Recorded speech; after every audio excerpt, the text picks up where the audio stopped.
बहुत टाइम हो गया, कहाँ रह गई ये लड़कियां?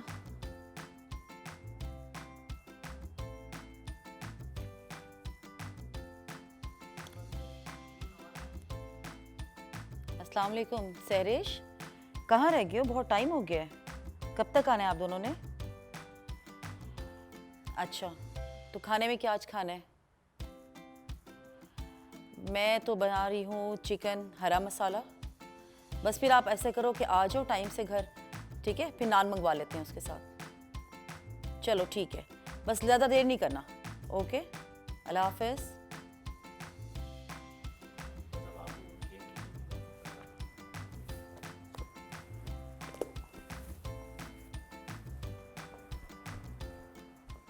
अस्सलाम वालेकुम। जैसा कि अभी थोड़ा सा टाइम है वजीहा और सैरिश के घर पे आने पे, और उन्होंने कहा है कि खाना हम दोनों घर पर ही आके खाएंगे, और उनकी फरमाइश के मुताबिक आज जो रेसिपी बनने जा रही है हमारे किचन में वो बड़ी देसी सी है और बड़ी आसान सी भी है। इसका नाम है चिकन हरा मसाला। चिकन हर घर में बनता है, बहुत जल्दी बन जाता है। और हरा मसाला का मतलब तो आप समझ ही गए होंगे कि इसका मतलब है कि इसमें तमाम सब्जियां वो हैं जो हरी इस्तेमाल होती हैं, जैसे कि हरा धनिया, पालक, हरी मिर्च, बस ये 2-3 चीज़ें। और बहुत आसान है, बहुत ही जल्दी बन जाती है। आप इसको नान के साथ खाएं, चावल के साथ खाएं, तो हम तो इसको आज नान के साथ इंशाल्लाह खाएंगे। तो इसकी जो चीज़ें हैं वो मैं आपको बताती हूँ। बहुत ही बेसिक से सामान है इसके अंदर, जैसे कि आपको यहाँ नज़र आ रहा होगा। सबसे पहले तो मेरे पास है यहाँ पे चिकन, और ये मैंने पूरी साबुत चिकन ली हुई है। इसको मैंने इसके अंदर से कोई पीसेस निकाले हुए नहीं है, ठीक है? जैसे कि आपको नज़र आ रहा है कि बोन भी है इसके अंदर और लेग वगैरह सब है। मैं प्रेफर करूँगी कि आप इसको हड्डी वाले चिकन के साथ बनाएं, क्योंकि उसके साथ उसका जूसी बहुत मज़े का एक बड़ी सॉफ्टनेस सी आ जाती है। चाहे तो बोनलेस भी बना लें। उसके बाद मेरे पास है यहाँ पे एक प्याज, तकरीबन ये 1 से 1.5 किलो का चिकन है, तो मेरे पास है यहाँ पे एक बड़ी प्याज। उसके साथ मेरे पास है यहाँ पर लहसुन का पेस्ट या चॉप गार्लिक, जो आपको पसंद हो। 1 से 1.5 चम्मच इस्तेमाल करेंगे। इतना ही मैं जिंजर पेस्ट इस्तेमाल करूँगी। अच्छा, उसके साथ जो देखें स्पाइसेस हैं वो सारे वही हैं जो हमारे घर पे मौजूद होते हैं, जैसे कि ज़ीरा हो गया, लाल मिर्च, नमक, ऑयल जिसके बगैर खाना बनना मुमकिन नहीं, थोड़ा सा क्रश्ड होल कोरिएंडर, साबुत सूखा धनिया। अच्छा, ये गोल लाल मिर्च है, अगर आपको पसंद है तो आप इस्तेमाल कीजिएगा, मगर ये इसमें अच्छी लगती है। और थोड़ी सी धड़ा मिर्च। स्पाइसेस आपकी चॉइस पर हैं कितने आपने इस्तेमाल करने हैं। मैं बहुत बेसिक से इस्तेमाल करूँगी, यानी कि बहुत माइल्ड सा इस पर टेस्ट रखूँगी। यहाँ पर देखें क्या है, अगर आपको यहाँ पर नज़र आए तो मेरे पास है एक बंच हरे धनिए का,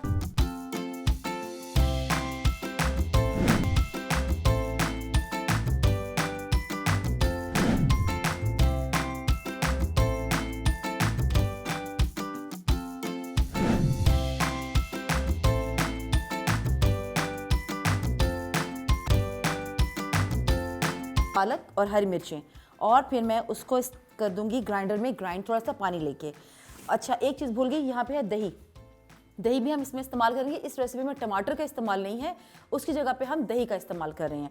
तो थोड़े से पालक के अच्छे अच्छे प्यारे प्यारे से पत्ते ले लेंगे, और हम उसको फाइन चॉप करने के बाद अच्छे तरीके से धो लेंगे। प्लीज़ मेक श्योर कीजिएगा कि पालक आपने बहुत ही अच्छे तरीके से वॉश करनी, क्योंकि इसके अंदर आपको पता है कि बहुत ज़्यादा मिट्टी होती है। तो जितनी अच्छी फाइन चॉप कर सकते हैं कर लीजिए, वरना तो ग्राइंडर में जाने के बाद उसने खुद ब खुद ही फाइन चॉप हो ही जाना है। तो मैं यहाँ पर इसको चॉप कर रही हूँ। अब मैंने तकरीबन 1.25 किलो का चिकन लिया है, तो उसके मुताबिक मैं तकरीबन आधी गड्डी इस्तेमाल करूँगी, बहुत ज़्यादा नहीं। और इसकी कंसिस्टेंसी बहुत ज़्यादा पतली नहीं होती, ये इस तरह का होता है जैसे कि कौरमे का। अच्छा, ये मेरे पास एक अदद स्ट्रेनर है, इसमें मैं डाल के अब मैं इसको वॉश कर लूँगी, और थोड़ा सा इसके साथ हरा धनिया भी ऐड कर लेती हूँ।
खुशबू आ रही है यार एंड आई एम स्टार्विंग, मुझे बहुत भूख भी लग रही है।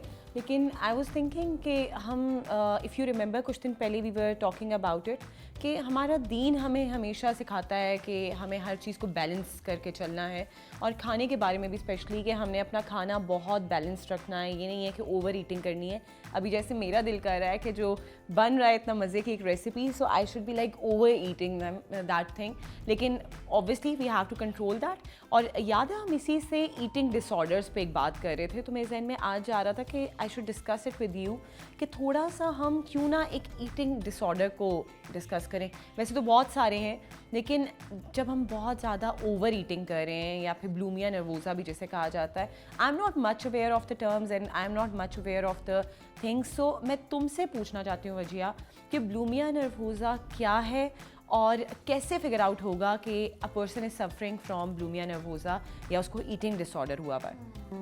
यस सैरिश, ये स्पेशली आजकल बिफोर कोविड तो फिर भी ये केसेस इतने ज़्यादा नहीं थे, लेकिन आफ्टर कोविड ये चीज़ बहुत ज़्यादा देखी गई है कि बिंज ईटिंग बहुत ज़्यादा हो चुकी है। फिर बुलिमिया नर्वोसा की अगर हम बात करें तो ये बहुत ज़्यादा डिसऑर्डर जो है अब सामने आया है, क्योंकि पहले तो ये था ना कि एक्टिविटी बेस्ड जब लोग एक प्रोडक्टिव रूटीन होती है तो उसमें सम हाउ ये चीज़ जो बिंज ईटिंग है वो कंट्रोल हो जाती है। लेकिन बुलिमिया नर्वोसा क्योंकि एक डिसऑर्डर है तो इसमें सेल्फ कंट्रोल, इम्पल्स कंट्रोल नहीं होता। इसमें जो है पर्सन इतना ज़्यादा इंटेक करता है, लाइक हम तो चलें फिर भी हमारी एक लिमिट होती है जो नॉर्मली अगर हम बिंज ईटिंग की बात करें, लेकिन बुलिमिया नर्वोसा में आप इतनी ज़्यादा ओवर ईटिंग करते हैं कि उसको आप डाइजेस्ट करने के लिए भी लाइक लिटरली प्यूक या उसको वॉमिटिंग लाते हैं कि निकले, वो बाकायदा टॉक्सिक आप पूरा स्टोमक कर देते हैं।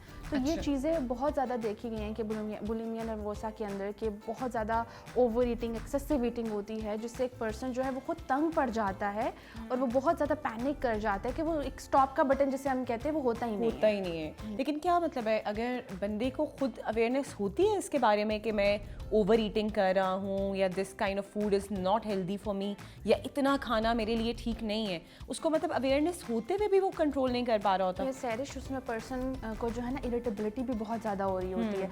यही वजह है कि ये जो क्लाइंट्स होते हैं, ये जो इस तरह के लोग होते हैं, उनको ये प्रॉब्लम होती है कि अपनी बॉडी इमेज को लेके भी बहुत जो है ना ये इनकी डिस्टर्ब्ड इमेज हो जाती है, थॉट्स इनकी बहुत डिस्टर्ब हो जाती है। मतलब जैसे इनको होता है कि अभी हमारा खाने को दिल ना कर जाए, इनकी थॉट ये चलती रहती है, क्योंकि वो डेफिनेटली आपकी पैटर्न ऑफ थॉट्स ये बन रहे होते हैं तो उसमें कंट्रोल नहीं हो रहा होता, तो इनके अंदर एक फियर भी आ जाता है कि कहीं पे जाएंगे। जैसे हम प्लान करते हैं ना, तो हम अपनी सेहत के, अपनी बहुत सारी चीज़ों के अकॉर्डिंग, रूटीन के अकॉर्डिंग प्लान करते हैं, तो ये अपनी इस चीज़ के अकॉर्डिंग प्लान करते हैं कि कहीं पे हमें जो है भूख को जो है हमारी सफ़र ना करना पड़े, हंगर ना कंट्रोल करनी पड़े। अच्छा, तो क्या मतलब है कि बाहर के जो मतलब अगर एक्सटर्नल सर्कमस्टांसेस हैं या एक्सटर्नल जो आपके स्टिमुलाई हैं वो आपको इफ़ेक्ट कर रहे होते हैं ब्लूमिया नर्वोसा में, कि आप जो है अगर आप कॉन्शियसनेस है भी तो क्या बाहर के स्टिमुलाइस या बाहर की चीज़ें आपको इफ़ेक्ट करती हैं इसमें, या टोटली ये आपका एक इंटरनल थॉट प्रोसेस है या इंटरनल आपकी एक फीलिंग है जिसकी वजह से you are suffering from this thing? अच्छा, मोस्टली देखा गया कि इंटरनल थॉट प्रोसेसेस होते हैं। बाहर के एक्सटर्नल स्टिमुलाई जो हैं वही है कि एडिशनल इसमें जो है पार्टिसिपेशन उनकी होती है, लेकिन मोस्टली इंटरनली डैमेजेस जो है वो साइकोलॉजिकली जो है डिस्टर्बेंस की वजह से ना ये बहुत ज़्यादा चल रहे होते हैं। और ये एज में भी अगर हम देखा जाए तो एक सर्टन एज लेवल भी होते हैं, जैसे सैरिश पूछ रही थी कि एज लेवल्स क्या होते हैं, किस एज में ज़्यादा होता है, तो ये मोस्टली जो है अर्ली अडल्टहुड में भी देखा गया है, लेकिन ये मिडलहुड के बाद इसके चांसेस बहुत ज़्यादा हो जाते हैं, बिकॉज जब एक पर्सनालिटी में स्टेबिलिटी जब आना शुरू होती है तो ये डिसऑर्डर जब अपनी जगह पकड़ लेता है, इसके प्रॉपर जो है वो सिम्टम्स एग्रीविएट होना शुरू हो जाते हैं। अच्छा, मैंने थोड़ी बहुत इसके बारे में मैंने देखा था और जहाँ तक मुझे थोड़ा बहुत इसके बारे में पता है, तो आई केम टू नो कि जो लोग, क्योंकि obviously they are very much aware of the condition, they know कि हाँ हम एक्सेसिव ईटिंग कर रहे हैं, उसके बाद specially in female I have seen that, I have actually read about it कि वो मतलब एक खुद वॉमिट कर रही होती हैं, खुद इंड्यूस्ड वॉमिट होती है उनकी, प्यूक कर रही होती हैं, और अक्सर मेडिसिन ऐसी ले रही होती हैं कि ताकि उनकी डाइजेशन जो है वो बहुत फास्ट हो जाए, और उसकी वजह से उनका डाइजेस्टिव सिस्टम भी ख़राब हो रहा होता है। अगर आप बार बार प्यूक कर रहे हो, आपके दांत अलग ख़राब हो रहे हैं, आपका मुंह अलग जो है वो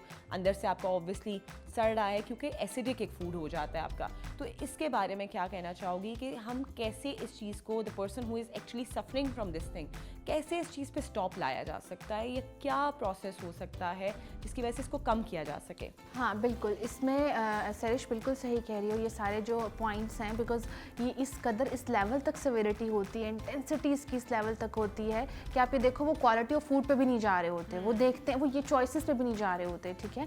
इतनी वो उस चीज़ की क्रेविंग होती है कि मील के तौर पे वो कुछ भी खा सकते हैं।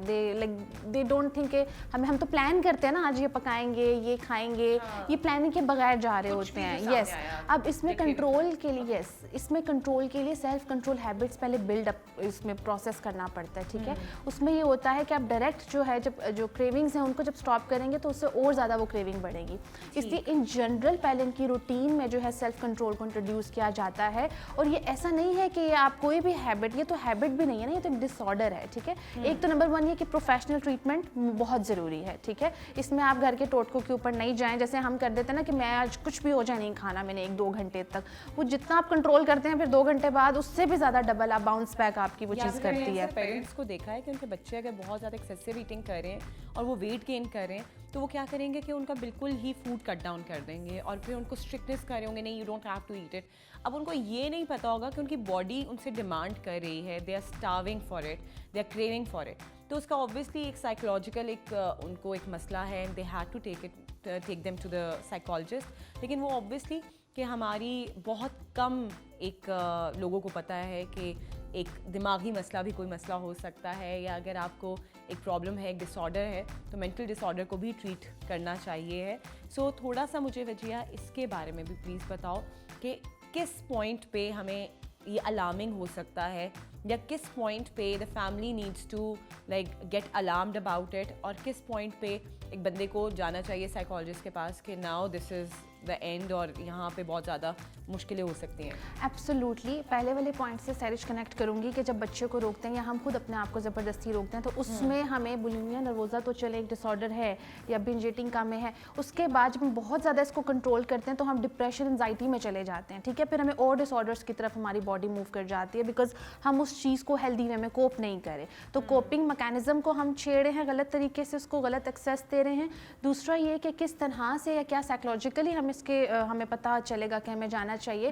डेफिनेटली हर वो चीज़, हर वो बीमारी, नफसियाती बीमारी जो हमारी डेली रूटीन को चेंज करी है, अफेक्ट करी है, हमें बॉदर करी है या हमें अपने बच्चे में नज़र आ रही है, इट्स अ क्लियर साइन कि हमें साइकोलॉजिस्ट के पास जाना चाहिए। जैसे मैंने एक प्रोग्राम में भी मेंशन किया था कि पेरेंट्स जब आते हैं तो वो सबसे पहले जो चीज़ मेंशन करते हैं वो ये कहते हैं कि हमें अपने बच्चे में या कोई क्लाइंट अपने लिए आया, मेरे अंदर ये चीज़ नॉर्मल नहीं लगी, ठीक है। ये क्राइटेरिया होता है किसी भी डिसऑर्डर को चेक करने के लिए साइकोलॉजिकल, कि आपको नॉर्मल रूटीन से हट के अपना बिहेवियर लग रहा होता है। तो एक आदत, जब आप 1 घंटे बाद इतना खा रहे हो और आपका इनका वेट इतना एक्सेसिव ओवर वेट होता है कि देखने वाले को पता चल जाता है कि देयर इज समथिंग रॉन्ग।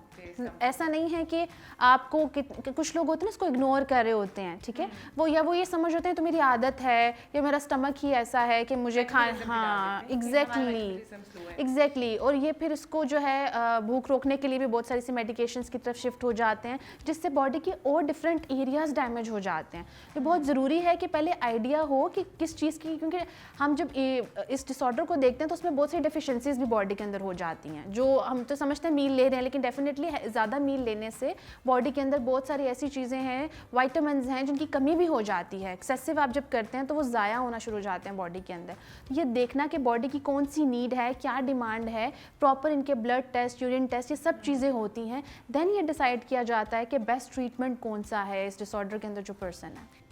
अच्छा वैसे थोड़ा सा मुझे इसके बारे में बताओ, हम ईटिंग डिसऑर्डर्स की जब बात कर रहे होते हैं तो आज के दौर में जब लोग इतने कॉन्शियस हैं about their diet, about their health, and अब तो बहुत ज़्यादा अवेयरनेस आती जा रही है, specially while seeing the celebrities and all. तो अब के दौर में अगर कोई इस चीज़ से सफ़र कर रहा है while talking about bulimia nervosa और उसके पेरेंट्स या उसकी सराउंडिंग उस चीज़ को नोटिस नहीं कर रही या वो खुद भी नोटिस नहीं कर रहा, तो what could be the harmful effects of that? सैरिश ये बहुत इंटरेस्टिंग और बहुत इम्पॉर्टेंट क्वेश्चन एक स्टेटमेंट है। बिकॉज अब के दौर में पहले हम देखते थे कि लोगों की अगर हेल्थ का, स्पेशली पहले जंक फूड की इतनी वो असेस नहीं थी, ठीक है। अगर अब हम देखते हैं तो अब फ़ौरन पॉइंट आउट किया जाता है, ठीक है।